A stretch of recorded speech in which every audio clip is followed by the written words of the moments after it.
ਇਹ ਹਫ਼ਤਾਵਾਰ ਬਾਈਬਲ ਦਾ ਦਰਸੀਵਾਸ Plainfield Christian Science Church Independent ਵੱਲੋਂ ਹੈ, ਜਿਹੜਾ ਨਿਊ ਜਰਜ਼ੀ ਅਮਰੀਕਾ ਵਿੱਚ ਹੈ। ਹੋਰ ਮਾਲੂਮਾਤ ਲਈ ਤੁਸੀਂ ਸਾਡੀ ਵੈਬਸਾਈਟ ਵੇਖੋ www.plainfieldcs.com। ਇਹ ਸਬਕ 2 ਅਗਸਤ 2020 ਇਤਵਾਰ ਦੇ ਦਿਨ ਹਫ਼ਤੇ ਦੇ ਅਖੀਰ ਉੱਤੇ ਤੁਹਾਡੇ ਪੜ੍ਹਨ ਲਈ ਤਿਆਰ ਕੀਤਾ ਗਿਆ ਹੈ। ਮਜ਼ਮੂਨ ਪਿਆਰ। ਸੁਨਹਿਰੀ ਮਤਨ ਯੂਹੰਨਾ। ਰੱਬ ਪਿਆਰ ਏ, ਜਿਹੜਾ ਕੋਈ ਮੇਰੇ ਕੋਲ ਆਏਗਾ ਮੈਂ ਉਹਨੂੰ ਬਿਲਕੁਲ ਨਾ ਕੱਢ ਦੇਵਾਂਗਾ। ਜਵਾਬੀ ਪੜ੍ਹਾਈ ਲੂਕਾ। ਮੈਂ ਤੁਹਾਨੂੰ ਸੁਣਨ ਵਾਲਿਆਂ ਨੂੰ ਆਖਦਾ ਵਾਂ ਭਈ ਆਪਣੇ ਵੈਰੀਆਂ ਨਾਲ ਪਿਆਰ ਕਰੋ, ਜਿਹੜਾ ਤੁਹਾਡੇ ਨਾਲ ਵੈਰ ਰੱਖੇ ਉਹਦਾ ਭਲਾ ਕਰੋ, ਤੇ ਜਿਵੇਂ ਤੁਸੀਂ ਚਾਹੁੰਦੇ ਹੋ ਭਈ ਲੋਕ ਤੁਹਾਡੇ ਨਾਲ ਕਰਨ ਤੁਸੀਂ ਵੀ ਉਹਨਾਂ ਨਾਲ ਉਂਝ ਹੀ ਕਰੋ। ਤੇ ਜੇ ਤੁਸੀਂ ਆਪਣੇ ਪਿਆਰ ਕਰਨ ਵਾਲਿਆਂ ਨਾਲ ਹੀ ਪਿਆਰ ਕਰੋ ਤੇ ਤੁਹਾਡਾ ਕੀ ਅਹਿਸਾਨ ਹੈ, ਕਿਉਂ ਜੇ ਪਾਪੀ ਵੀ ਆਪਣੇ ਪਿਆਰ ਕਰਨ ਵਾਲਿਆਂ ਨਾਲ ਪਿਆਰ ਕਰਦੇ ਨੇ। ਤੇ ਜੇ ਤੁਸੀਂ ਉਹਨਾਂ ਦਾ ਹੀ ਭਲਾ ਕਰੋ ਜਿਹੜੇ ਤੁਹਾਡਾ ਭਲਾ ਕਰਦੇ ਨੇ ਤੇ ਤੁਹਾਡਾ ਕੀ ਅਹਿਸਾਨ ਹੈ, ਕਿਉਂ ਜੇ ਪਾਪੀ ਵੀ ਇੰਝ ਹੀ ਕਰਦੇ ਨੇ। ਪਰ ਤੁਸੀਂ ਆਪਣੇ ਵੈਰੀਆਂ ਨਾਲ ਪਿਆਰ ਰੱਖੋ ਤੇ ਭਲਾ ਕਰੋ, ਤੇ ਬਗੈਰ ਨਾ ਉਮੀਦ ਹੋਏ ਕਰਜ਼ ਦਿਓ, ਤੇ ਤੁਹਾਡਾ ਅਜਰ ਵੱਡਾ ਹੋਵੇਗਾ, ਤੇ ਤੁਸੀਂ ਖੁਦਾਵੰਦ ਤਾਲਾ ਦੇ ਪੁੱਤਰ ਠਹਿਰੋਗੇ, ਕਿਉਂ ਜੇ ਉਹ ਨਾ ਸ਼ੁਕਰਿਆਂ ਤੇ ਬਦਾਂ ਉੱਤੇ ਵੀ ਮਿਹਰਬਾਨ ਹੈ। ਜਿਵੇਂ ਤੁਹਾਡਾ ਪਿਓ ਰਹਿਮ ਕਰਨ ਵਾਲਾ ਹੈ, ਤੁਸੀਂ ਵੀ ਰਹਿਮ ਦਿਲ ਬਣੋ। ਦਰਸੀਵਾਜ਼ ਬਾਈਬਲ ਵਿੱਚੋਂ ਜ਼ਬੂਰ। ਐ ਮੇਰੀ ਜਾਨ ਖੁਦਾਵੰਦ ਨੂੰ ਧੰਨ ਆਖ, ਤੇ ਜੋ ਕੁਝ ਮੇਰੇ ਅੰਦਰ ਹੈ ਉਹਦੇ ਪਾਕ ਨਾਂ ਨੂੰ ਧੰਨ ਆਖੇ। ਐ ਮੇਰੀ ਜਾਨ ਖੁਦਾਵੰਦ ਨੂੰ ਧੰਨ ਆਖ, ਤੇ ਉਹਦੀ ਕਿਸੇ ਨਿਮਤ ਨੂੰ ਨਾ ਭੁੱਲ। ਤੇ ਉਹ ਤੇਰੀ ਸਾਰੀ ਬਦਕਾਰੀ ਬਖਸ਼ਦਾ ਹੈ, ਉਹ ਤੈਨੂੰ ਸਾਰੀਆਂ ਬਿਮਾਰੀਆਂ ਤੋਂ ਸ਼ਿਫਾ ਦਿੰਦਾ ਹੈ, ਉਹ ਤੇਰੀ ਜਾਨ ਨੂੰ ਹਲਾਕਤ ਤੋਂ ਬਚਾਉਂਦਾ ਹੈ, ਉਹ ਤੇਰੇ ਸਿਰ ਉੱਤੇ ਸ਼ਫਕਤ ਤੇ ਰਹਿਮਤ ਦਾ ਤਾਜ ਧਰਦਾ ਹੈ। ਯਸਾਇਆ। ਉਹਨਾਂ ਦਿਨਾਂ ਵਿੱਚ ਹੀ ਇੰਜ ਹੋਇਆ ਭਈ ਹਿਜ਼ਕੀਆ ਅਜਿਹਾ ਬਿਮਾਰ ਹੋਇਆ ਭਈ ਮਰਨ ਵਾਲਾ ਹੀ ਹੋ ਗਿਆ। ਤੇ ਯਸਾਇਆ ਨਬੀ ਆਮੂਸ ਦੇ ਪੁੱਤਰ ਨੇ ਉਹਦੇ ਕੋਲ ਆ ਕੇ ਆਖਿਆ ਭਈ ਖੁਦਾਵੰਦ ਆਖਦਾ ਹੈ ਭਈ ਆਪਣੇ ਘਰ ਦਾ ਸਾਰਾ ਇੰਤਜ਼ਾਮ ਕਰ ਦੇ, ਕਿਉਂ ਜੇ ਤੂੰ ਮਰ ਜਾਵੇਂਗਾ ਤੇ ਬਚਣ ਵਾਲਾ ਨਹੀਂ। ਤਦ ਹਿਜ਼ਕੀਆ ਨੇ ਆਪਣਾ ਮੂੰਹ ਕੰਧ ਵੱਲ ਕੀਤਾ ਤੇ ਖੁਦਾਵੰਦ ਤੋਂ ਦੁਆ ਕੀਤੀ ਤੇ ਆਖਿਆ, ਐ ਖੁਦਾਵੰਦ ਮੈਂ ਤੇਰੀ ਮਿਹਨਤ ਕਰਦਾ ਵਾਂ, ਯਾਦ ਕਰ ਭਈ ਮੈਂ ਤੇਰੇ ਸਾਹਮਣੇ ਸੱਚਾਈ ਤੇ ਪੂਰੇ ਦਿਲ ਨਾਲ ਟੋਰਦਾ ਰਿਹਾ ਵਾਂ, ਤੇ ਜੋ ਤੇਰੀ ਨਜ਼ਰ ਵਿੱਚ ਚੰਗਾ ਏ ਉਹ ਹੀ ਕੀਤਾ। ਤੇ ਹਿਜ਼ਕੀਆ ਬਹੁਤ ਉੱਚੀ ਉੱਚੀ ਰੋਇਆ। ਤਦ ਖੁਦਾਵੰਦ ਦਾ ਇਹ ਕਲਾਮ ਯਸਾਇਆ ਉੱਤੇ ਨਾਜ਼ਲ ਹੋਇਆ ਭਈ ਜਾ ਤੇ ਹਿਜ਼ਕੀਆ ਨੂੰ ਆਖ ਭਈ ਖੁਦਾਵੰਦ ਤੇਰੇ ਪਿਓ ਦਾਊਦ ਦਾ ਰੱਬ ਇੰਝ ਆਖਦਾ ਏ ਭਈ ਮੈਂ ਤੇਰੀ ਦੁਆ ਸੁਣੀ, ਮੈਂ ਤੇਰੇ ਅਥਰੂ ਵੇਖੇ, ਇਸ ਲਈ ਵੇਖ ਮੈਂ ਤੇਰੀ ਉਮਰ 15 ਵਰ੍ਹੇ ਵਧਾ ਦੇਵਾਂਗਾ, ਤੇ ਮੈਂ ਤੈਨੂੰ ਤੇ ਇਸ ਸ਼ਹਿਰ ਨੂੰ ਸ਼ਾਹੇ ਅਸੂਰ ਦੇ ਹੱਥੋਂ ਬਚਾ ਲਵਾਂਗਾ, ਤੇ ਮੈਂ ਇਸ ਸ਼ਹਿਰ ਦੀ ਹਮਾਇਤ ਕਰਾਂਗਾ। ਮੱਤੀ।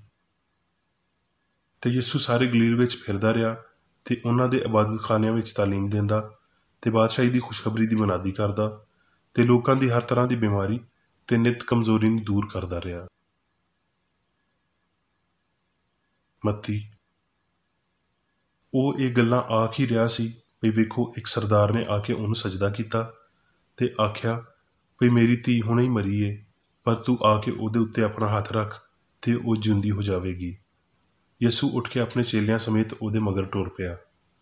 ਤੇ ਵੇਖੋ ਇੱਕ ਔਰਤ ਨੇ ਜਿਹਨੂੰ 12 ਵਰ੍ਹਿਆਂ ਤੋਂ ਖੂਨ ਜਾਰੀ ਸੀ ਉਹਦੇ ਮਗਰ ਆ ਕੇ ਉਹਦੇ ਕੱਪੜਿਆਂ ਦਾ ਕੰਡਾ ਛੂਹਿਆ, ਕਿਉਂ ਜੇ ਉਹ ਆਪਣੇ ਜੀਅ ਵਿੱਚ ਆਖਦੀ ਸੀ ਭਈ ਜੇ ਬਸ ਉਹਦੇ ਕੱਪੜੇ ਹੀ ਛੂ ਲਵਾਂਗੀ ਤੇ ਚੰਗੀ ਹੋ ਜਾਵਾਂਗੀ।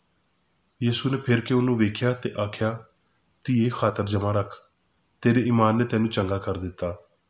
ਇਸ ਲਈ ਉਹ ਔਰਤ ਉਸੇ ਵੇਲੇ ਹੀ ਚੰਗੀ ਹੋ ਗਈ। ਤੇ ਜਦ ਯਿਸੂ ਸਰਦਾਰ ਦੇ ਘਰ ਵਿੱਚ ਆਇਆ ਤੇ ਬਾਂਸਲੀ ਵਜਾਉਣ ਵਾਲਿਆਂ ਨੂੰ ਤੇ ਜੱਥੇ ਨੂੰ ਸ਼ੋਰ ਮਚਾਉਂਦਿਆਂ ਵੇਖਿਆ ਤੇ ਆਖਿਆ, ਹਟ ਜਾਓ, ਕਿਉਂ ਜੇ ਕੁੜੀ ਮਰੀ ਨਹੀਂ ਬਲਕਿ ਸੌਂਦੀ ਏ। ਤੇ ਉਹ ਇਹ ਸੁਣ ਕੇ ਹੱਸਣ ਲੱਗ ਪਏ। ਪਰ ਜਦੋਂ ਜੱਥੇ ਨੂੰ ਕੱਢ ਦਿੱਤਾ ਗਿਆ ਤੇ ਉਹਨੇ ਅੰਦਰ ਜਾ ਕੇ ਉਹਦਾ ਹੱਥ ਫੜਿਆ ਤੇ ਕੁੜੀ ਉੱਠੀ। ਯੂਹੰਨਾ। ਪਰ ਯਿਸੂ ਜ਼ੈਤੂਨ ਦੇ ਪਹਾੜ ਉੱਤੇ ਗਿਆ। ਸੁਬਹ ਸਵੇਰੇ ਹੀ ਉਹ ਫਿਰ ਹੈਕਲ ਵਿੱਚ ਆਇਆ ਤੇ ਸਾਰੇ ਲੋਕੀ ਉਹਦੇ ਕੋਲ ਆਏ ਤੇ ਉਹ ਬਹਿ ਕੇ ਉਹਨਾਂ ਨੂੰ ਤਾਲੀਮ ਦੇਣ ਲੱਗਿਆ। ਤੇ ਫੱਕੀ ਤੇ ਫਰੀਸੀ ਇੱਕ ਔਰਤ ਨੂੰ ਲਿਆਏ ਜਿਹੜੀ ਜ਼ਨਾ ਵਿੱਚ ਫੜੀ ਗਈ ਸੀ ਤੇ ਉਹਨੂੰ ਵਿਚਕਾਰ ਖੜਾ ਕਰਕੇ ਯਿਸੂ ਨੂੰ ਆਖਿਆ, ਐ ਉਸਤਾਦ, ਇਹ ਔਰਤ ਐਨ ਫੇਲ ਦੇ ਦੌਰਾਨ ਫੜੀ ਗਈ ਹੈ। ਤੋਰੈਤ ਵਿੱਚ ਮੂਸਾ ਨੇ ਸਾਨੂੰ ਹੁਕਮ ਦਿੱਤਾ ਹੈ ਭਈ ਅਜਿਹੀਆਂ ਔਰਤਾਂ ਨੂੰ ਸੰਸਾਰ ਕਰੋ। ਫਿਰ ਤੂੰ ਇਸ ਔਰਤ ਦੇ ਬਾਰੇ ਕੀ ਆਖਦਾ ਹੈ? ਉਹਨਾਂ ਨੇ ਉਹਨੂੰ ਅਜ਼ਮਾਉਣ ਲਈ ਆਖਿਆ ਸੀ ਤਾਂ ਜੋ ਉਹਦੇ ਉੱਤੇ ਇਲਜ਼ਾਮ ਲਾਉਣ ਦਾ ਕੋਈ ਚਾਰਾ ਕਰਨ, ਪਰ ਯਿਸੂ ਝੁੱਕ ਕੇ ਉਂਗਲੀ ਨਾਲ ਧਰਤੀ ਉੱਤੇ ਕੁਝ ਲਿਖਣ ਲੱਗ ਪਿਆ।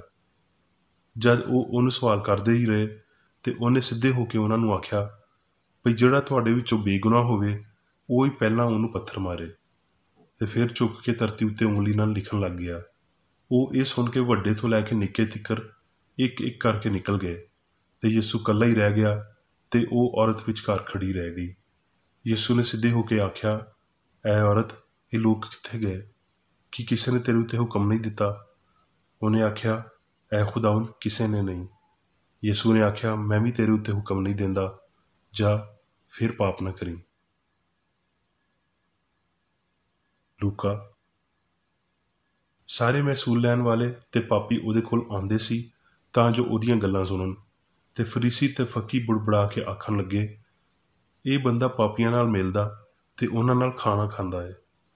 ਉਹਨੇ ਉਹਨਾਂ ਨੂੰ ਇਹ ਤਮਸੀਲ ਆਖੀ ਵੀ ਤੁਹਾਡੇ ਵਿੱਚੋਂ ਕੌਣ ਅਜਿਹਾ ਬੰਦਾ ਹੈ ਜਿਹਦੇ ਕੋਲ 100 ਭੇਡਾਂ ਹੋਣ ਤੇ ਉਹਨਾਂ ਵਿੱਚੋਂ ਇੱਕ ਗਵਾਚ ਜਾਵੇ ਤੇ 99 ਨੂੰ ਬੀਆਬਾਨ ਵਿੱਚ ਛੱਡ ਕੇ ਉਸ ਗਵਾਚੀ ਹੋਈ ਨੂੰ ਜਦੋਂ ਤੀਕਰ ਉਹ ਮਿਲ ਨਾ ਜਾਵੇ ਲੱਭਦਾ ਨਾ ਰਵੇ। ਫਿਰ ਜਦ ਮਿਲ ਜਾਂਦੀ ਏ ਤੇ ਖੁਸ਼ ਹੋ ਕੇ ਉਹਨੂੰ ਮੋਢਿਆਂ ਉੱਤੇ ਚੁੱਕ ਲੈਂਦਾ ਏ ਤੇ ਘਰ ਆ ਕੇ ਯਾਰਾਂ ਤੇ ਗਵਾਂਢੀਆਂ ਨੂੰ ਬੁਲਾਉਂਦਾ ਏ ਤੇ ਆਖਦਾ ਏ, ਮੇਰੇ ਨਾਲ ਖੁਸ਼ੀ ਕਰੋ ਕਿਉਂ ਜੇ ਮੇਰੀ ਗਵਾਚੀ ਹੋਈ ਭੇਡ ਮਿਲ ਗਈ ਏ। ਮੈਂ ਤੁਹਾਨੂੰ ਆਖਦਾ ਵਾਂ ਵੀ ਇਸੇ ਤਰ੍ਹਾਂ 99 ਰਾਸਤਬਾਜ਼ਾਂ ਦੀ ਬਜਾਏ ਜਿਨ੍ਹਾਂ ਨੂੰ ਤੋਬਾ ਦੀ ਲੋੜ ਨਹੀਂ, ਇੱਕ ਤੋਬਾ ਕਰਨ ਵਾਲੇ ਪਾਪੀ ਦੇ ਪਾਰੋਂ ਅਸਮਾਨ ਉੱਤੇ ਬਹੁਤੀ ਖੁਸ਼ੀ ਹੋਵੇਗੀ। ਜਾਂ ਕੌਣ ਅਜਿਹੀ ਔਰਤ ਏ ਜਿਹਦੇ ਕੋਲ 10 ਦਿਰਹਮ ਹੋਣ ਤੇ ਇੱਕ ਗਵਾਚ ਜਾਵੇ ਤੇ ਉਹ ਚਿਰਾਗ ਬਾਲ ਕੇ ਘਰ ਵਿੱਚ ਝਾੜੂ ਨਾ ਦੇਵੇ ਤੇ ਜਦੋਂ ਤੀਕਰ ਮਿਲ ਨਾ ਜਾਵੇ ਕੋਸ਼ਿਸ਼ ਨਾਲ ਉਹਨੂੰ ਲੱਭਦੀ ਨਾ ਰਵੇ, ਤੇ ਜਦ ਲੱਭ ਜਾਵੇ ਤੇ ਆਪਣੀਆਂ ਸਹੇਲੀਆਂ ਤੇ ਗਵਾਂਢੀਆਂ ਨੂੰ ਬੁਲਾ ਕੇ ਨਾ ਆਖੇ ਭਈ ਮੇਰੇ ਨਾਲ ਖੁਸ਼ੀ ਕਰੋ ਕਿਉਂ ਜੇ ਮੇਰਾ ਗਵਾਚਾ ਹੋਇਆ ਦਿਰਹਮ ਲੱਭ ਗਿਆ ਹੈ। ਮੈਂ ਤੁਹਾਨੂੰ ਆਖਦਾ ਵਾਂ ਭਈ ਇੱਕ ਤੋਬਾ ਕਰਨ ਵਾਲੇ ਪਾਪੀ ਦੇ ਪਾਰੋਂ ਰੱਬ ਦਿਆਂ ਫਰਿਸ਼ਤਿਆਂ ਦੇ ਸਾਹਮਣੇ ਖੁਸ਼ੀ ਹੁੰਦੀ ਹੈ। ਅਬਰਾਨੀਓ। ਤੇ ਆਸ ਦੇ ਇਕਰਾਰ ਨੂੰ ਮਜ਼ਬੂਤੀ ਨਾਲ ਫੜ ਕੇ ਰੱਖੀਏ ਕਿਉਂ ਜੇ ਜਿੰਨੇ ਵਾਅਦਾ ਕੀਤਾ ਹੈ ਉਹ ਸੱਚਾ ਹੈ, ਤੇ ਪਿਆਰ ਤੇ ਨੇਕ ਕੰਮਾਂ ਦੀ ਤਰਗੀਬ ਦੇਣ ਲਈ ਇੱਕ ਦੂਜੇ ਦਾ ਲਿਹਾਜ਼ ਰੱਖੀਏ। ਹੁਣ ਮੈਂ ਮੀਰ ਬੇਕਰ ਰੇਡੀ ਦੀ ਲਿਖੀ ਹੋਈ ਕ੍ਰਿਸਚਨ ਸਾਇੰਸ ਦੀ 10ਵੀਂ ਕਿਤਾਬ ਸਾਇੰਸ ਤੇ ਸਿਹਤ ਆਇਤਾਂ ਦੀ ਕੁੰਜੀ ਦੇ ਨਾਲ ਵਿੱਚੋਂ ਲਈਆਂ ਹੋਈਆਂ ਲਿਖਾਈਆਂ ਪੜਾਂਗਾ। ਸਾਇੰਸ ਤੇ ਸਿਹਤ। ਰੱਬ ਪਿਆਰ ਹੈ। ਪਿਆਰ ਆਪਣੀ ਮੁਵਾਫਕਤ ਤੇ ਆਪਣੀਆਂ ਨਵਾਜ਼ਸ਼ਾਂ ਵਿੱਚ ਗੈਰ ਜਾਨਬਦਾਰ ਤੇ ਆਲਮਗੀਰ ਹੈ। ਇਹ ਉਹ ਖੁੱਲ੍ਹਾ ਚਸ਼ਮਾ ਹੈ ਜਿਹੜਾ ਚੀਖਦਾ ਹੈ ਭਈ ਉਹ ਹਰ ਉਹ ਬੰਦਾ ਜਿਹੜਾ ਧਰਿਆਇਆ ਹੈ ਪਾਣੀ ਦੇ ਕੋਲ ਆਵੇ। ਪੁਰਾਣਾ ਅਹਿਦਨਾਮਾ ਫਰਿਸ਼ਤਿਆਂ ਨੂੰ ਰੱਬ ਦੇ ਇਲਾਹੀ ਸੁਨੇਹੇ ਮੁਖਤਲਿਫ ਕੰਮ ਸੌਂਪਦਾ ਹੈ। ਮਿਕਾਇਲ ਦੀ ਖਾਸੀਅਤ ਰੂਹਾਨੀਅਤ ਦੀ ਮਜ਼ਬੂਤੀ ਹੈ। ਉਹ ਪਾਪ ਦੀ ਤਾਕਤ ਸ਼ੈਤਾਨ ਦੇ ਖਿਲਾਫ ਲਸ਼ਕਰਾਂ ਦੀ ਰਹਿਨੁਮਾਈ ਕਰਦਾ ਹੈ ਤੇ ਪਾਕ ਲੜਾਈ ਲੜਦਾ ਹੈ। ਜਿਬਰਾਈਲ ਦੇ ਕੋਲ ਅਜ਼ਲੋਂ ਮੌਜੂਦ ਪਿਆਰ ਦੇ ਬਾਰੇ ਸ਼ਾਉਰ ਨੂੰ ਉਜਾਗਰ ਕਰਨ ਦੀ ਜ਼ਿੰਮੇਦਾਰੀ ਹੈ। ਇਹ ਫਰਿਸ਼ਤੇ ਸਾਨੂੰ ਗਹਿਰਾਈ ਤੋਂ ਬਚਾਉਂਦੇ ਨੇ। ਸੱਚਾਈ ਤੇ ਮੁਹੱਬਤ ਅਫਸੋਸ ਦੇ ਮੌਕੇ ਉੱਤੇ ਨੇੜੇ ਆ ਜਾਂਦੇ ਨੇ। ਜਦੋਂ ਮਜ਼ਬੂਤ ਈਮਾਨ ਤੇ ਰੂਹਾਨੀ ਤਾਕਤ ਆਪਸ ਵਿੱਚ ਕੁਸ਼ਤੀ ਕਰਦੀ ਤੇ ਰੱਬ ਦੇ ਫਹਿਮ ਦੇ ਪਾਰੋਂ ਫੈਲਦੀ ਏ। ਉਹਦੀ ਹਜ਼ੂਰੀ ਦੇ ਜਿਬਰਾਈਲ ਦਾ ਕੋਈ ਮੁਕਾਬਲਾ ਨਹੀਂ। ਲਾਮਤਨਾਹੀ ਹਮੇਸ਼ਾ ਮੌਜੂਦ ਮੁਹੱਬਤ ਲਈ ਸਭ ਕੁਝ ਮੁਹੱਬਤ ਏ ਤੇ ਕੋਈ ਗਲਤੀ, ਪਾਪ, ਬਿਮਾਰੀ ਨਹੀਂ ਤੇ ਨਾ ਮੌਤ ਏ। ਪਿਆਰ ਦੇ ਖਿਲਾਫ ਅਜਗਰ ਬਹੁਤੀ ਦੇਰ ਤੀਕਰ ਨਹੀਂ ਲੜਦਾ ਕਿਉਂ ਜੇ ਉਹ ਇਲਾਹੀ ਅਸੂਲ ਦੇ ਹੱਥੋਂ ਮਾਰਿਆ ਜਾਂਦਾ ਹੈ। ਸੱਚਾਈ ਤੇ ਮੁਹੱਬਤ ਅਜਗਰ ਦੇ ਖਿਲਾਫ ਛਾ ਜਾਂਦੇ ਨੇ ਕਿਉਂ ਜੇ ਅਜਗਰ ਉਹਨਾਂ ਦੇ ਨਾਲ ਲੜ ਨਹੀਂ ਸਕਦਾ। ਇਸ ਲਈ ਬਦਨ ਤੇ ਰੂਹ ਦੇ ਦਰਮਿਆਨ ਲੜਾਈ ਮੁੱਕ ਜਾਂਦੀ ਏ। ਸ਼ਫਾ ਤੇ ਤਾਲੀਮ ਦੋਨਾਂ ਵਿੱਚ ਰੱਬ ਤੇ ਇਨਸਾਨ ਨਾਲ ਪਿਆਰ ਸੱਚਾ ਪਿਆਰ ਏ। ਪਿਆਰ ਰਾਹ ਨੂੰ ਮੁਤਾਸਰ ਕਰਦਾ, ਰੌਸ਼ਨ ਕਰਦਾ, ਚੁਣਦਾ ਤੇ ਰਹਿਨੁਮਾਈ ਕਰਦਾ ਹੈ। ਦਰੁਸਤ ਮਕਸਦ ਖਿਆਲਾਂ ਨੂੰ ਸ਼ਹਿ ਦਿੰਦੇ ਤੇ ਕਲਾਮ ਤੇ ਅਮਾਲਾਂ ਨੂੰ ਤਾਕਤ ਤੇ ਆਜ਼ਾਦੀ ਦਿੰਦੇ ਨੇ। ਯਿਸੂ ਨੇ ਇਨਸਾਨ ਨੂੰ ਪਿਆਰ ਦਾ ਅਸਲੀ ਫਹਿਮ ਯਿਸੂ ਦੀਆਂ ਤਾਲੀਮਾਂ ਦਾ ਇਲਾਹੀ ਅਸੂਲ ਦਿੰਦਿਆਂ ਹੋਏ ਰੱਬ ਦੇ ਨਾਲ ਰਾਜ਼ੀ ਹੋਣ ਵਿੱਚ ਮਦਦ ਕੀਤੀ, ਤੇ ਪਿਆਰ ਦਾ ਇਹ ਅਸਲੀ ਫਹਿਮ ਰੂਹ ਦੇ ਕਾਨੂੰਨ ਇਲਾਹੀ ਪਿਆਰ ਦੇ ਕਾਨੂੰਨ ਦੇ ਰਾਹੀਂ ਇਨਸਾਨ ਨੂੰ ਮਾਦੇ, ਪਾਪ ਤੇ ਮੌਤ ਦੇ ਕਾਨੂੰਨ ਤੋਂ ਆਜ਼ਾਦ ਕਰਦਾ ਹੈ। ਦੁਖੀ ਬੰਦਾ ਮਾਦੀ ਹਯਾਤੀ ਤੇ ਜ਼ਹਾਨਤ ਦੇ ਅਦਮ ਨੂੰ ਤੇ ਕਾਦਰ ਜਾਮੇ ਰੱਬ ਚੰਗਿਆਈ ਦੀ ਕਾਦਰ ਅਸਲੀਅਤ ਨੂੰ ਚੰਗੀ ਤਰ੍ਹਾਂ ਸਮਝਦਾ ਹੈ। ਸ਼ਿਫਾਈਆ ਸਿਆਣ ਜਾਂ ਕ੍ਰਿਸਚਨ ਸਾਇੰਸ ਦੇ ਇਹ ਅਫਜ਼ਲ ਨੁਕਤੇ ਨੇ ਜਿਨ੍ਹਾਂ ਨੇ ਉਹਨੂੰ ਮੁਹੱਬਤ ਨਾਲ ਲੇਸ ਕੀਤਾ। ਪੂਰੀਤਾਨੀ ਖਾਨਦਾਨ ਵਿੱਚੋਂ ਕ੍ਰਿਸਚਨ ਸਾਇੰਸ ਦੀ ਦਰਿਆਫਤ ਕਰਨ ਵਾਲੀ ਨੇ ਆਪਣੀ ਪਹਿਲੀ ਮਸੀਹੀ ਤਾਲੀਮ ਹਾਸਲ ਕੀਤੀ। ਬਚਪਨ ਵਿੱਚ ਉਹ ਕਈ ਵਾਰੀ ਇਹਨਾਂ ਲਫ਼ਜ਼ਾਂ ਨੂੰ ਸੁਣ ਕੇ ਮਜ਼ਾ ਲੈਂਦੀ ਸੀ ਜਿਹੜੇ ਉਹਦੀ ਪਾਕਬਾਜ਼ ਮਾਂ ਦੇ ਮੂੰਹ ਵਿੱਚੋਂ ਨਿਕਲਦੇ ਸੀ, ਰੱਬ ਤੈਨੂੰ ਬਿਮਾਰੀ ਵਿੱਚੋਂ ਕੱਢਣ ਦੇ ਕਾਬਲ ਏ। ਤੇ ਉਹ ਇਸ ਹਵਾਲੇ ਦੇ ਮਤਲਬ ਉੱਤੇ ਗੌਰ ਕਰਦੀ ਸੀ ਜਿਹੜਾ ਉਹ ਪੜ੍ਹਦੀ ਸੀ, ਭਈ ਈਮਾਨ ਲਿਆਉਣ ਵਾਲਿਆਂ ਦੇ ਵਿਚਕਾਰ ਇਹ ਮੌਜਜ਼ੇ ਹੋਣਗੇ, ਉਹ ਬਿਮਾਰਾਂ ਉੱਤੇ ਹੱਥ ਧਰਨਗੇ ਤੇ ਉਹ ਚੰਗੇ ਹੋ ਜਾਣਗੇ।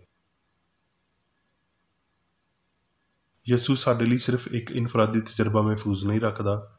ਜੇ ਅਸੀਂ ਵਫਾਦਾਰੀ ਦੇ ਨਾਲ ਉਹਦੇ ਹੁਕਮਾਂ ਮਗਰ ਟੁਰਦੇ ਹਾਂ ਤੇ ਸਾਰੇ ਗਮਗੀਨ ਜਦੋਜਹਿਦ ਦਾ ਪਿਆਲਾ ਲੈਂਦੇ ਹਾਂ ਤਾਂ ਜੋ ਉਹਦੇ ਨਾਲ ਆਪਣੀ ਮੁਹੱਬਤ ਦੇ ਇਜ਼ਹਾਰ ਦੇ ਤਨਾਸਬ ਵਿੱਚ ਪੀਣ, ਜਦੋਂ ਤੀਕਰ ਵੀ ਸਾਰੇ ਇਲਾਹੀ ਮੁਹੱਬਤ ਦੇ ਪਾਲੋਂ ਮੁਕਤੀ ਨਾ ਪਾ ਲੈਣ।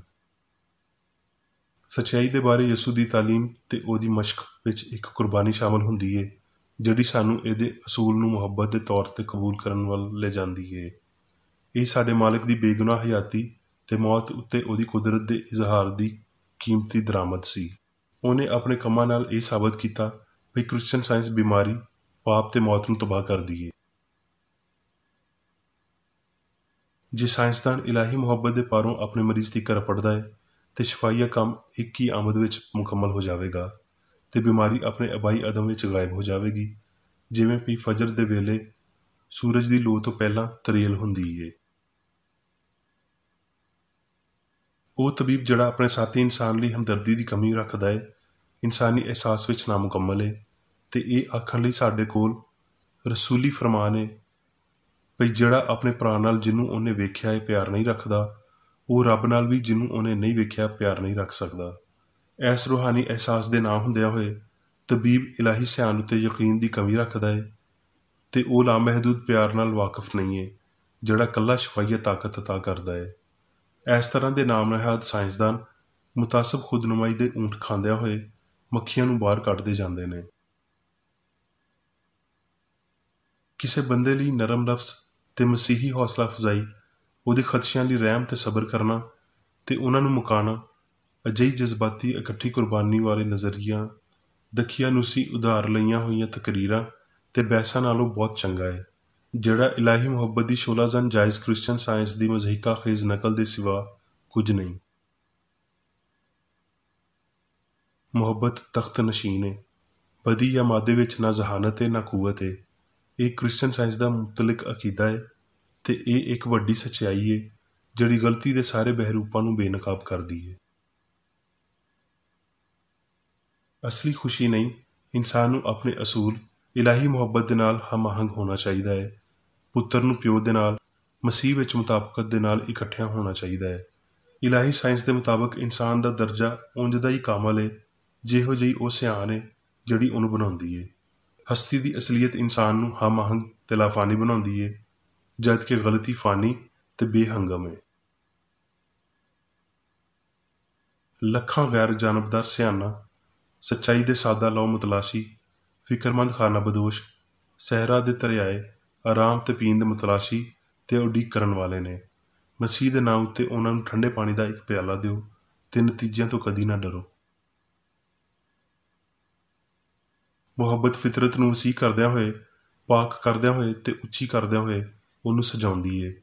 ਧਰਤੀ ਉੱਤੇ ਜਾੜੇ ਦੇ ਧਮਾਕੇ ਮੁਹੱਬਤ ਦੇ ਫੁੱਲਾਂ ਨੂੰ ਉਖਾੜ ਸਕਦੇ ਨੇ ਤੇ ਉਹਨਾਂ ਨੂੰ ਹਨੇਰੀ ਵਿੱਚ ਖਿਲਾਰ ਸਕਦੇ ਨੇ, ਪਰ ਬਦਨੀ ਤਾਲੁਕਾਂ ਦੀ ਇਹ ਅਲੈਦਗੀ ਰੱਬ ਦੇ ਨਾਲ ਹੋਰ ਨੇੜੇ ਹੋਣ ਦੀ ਸੋਚ ਨੂੰ ਇਕੱਠਾ ਕਰਦੀ ਏ, ਕਿਉਂ ਜੇ ਮੁਹੱਬਤ ਉਸ ਵੇਲੇ ਤੀਕਰ ਜਦੋਜਹਿਦ ਕਰਨ ਵਾਲੇ ਦੀ ਹਮਾਇਤ ਕਰਦੀ ਏ ਜਦ ਤੀਕਰ ਉਹ ਧਰਤੀ ਉੱਤੇ ਸਾਹ ਲੈਣਾ ਨਹੀਂ ਛੱਡ ਦਿੰਦਾ ਤੇ ਅਸਮਾਨ ਉੱਤੇ ਪ੍ਰਵਾਜ਼ ਲਈ ਆਪਣੇ ਪਰ ਖੋਲ੍ਹਣਾ ਸ਼ੁਰੂ ਨਹੀਂ ਕਰਦਾ।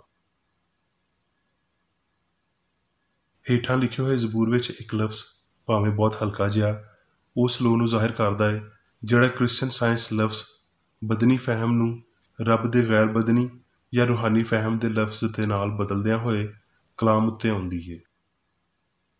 ਜ਼ਬੂਰ 23। ਇਲਾਹੀ ਮੁਹੱਬਤ ਮੇਰਾ ਚੁਪਾਨ ਹੈ, ਮੈਨੂੰ ਕਮੀ ਨਾ ਹੋਵੇਗੀ।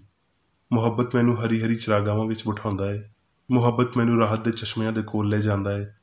ਮੁਹੱਬਤ ਮੇਰੀ ਜਾਨ ਰੂਹਾਨੀ ਫਹਿਮ ਨੂੰ ਬਹਾਲ ਕਰਦਾ ਹੈ। ਮੁਹੱਬਤ ਮੈਨੂੰ ਆਪਣੇ ਨਾਂ ਦੀ ਖਾਤਰ ਸਦਾਕਤ ਦੀਆਂ ਰਾਵਾਂ ਉੱਤੇ ਲੈ ਟੁਰਦਾ ਹੈ।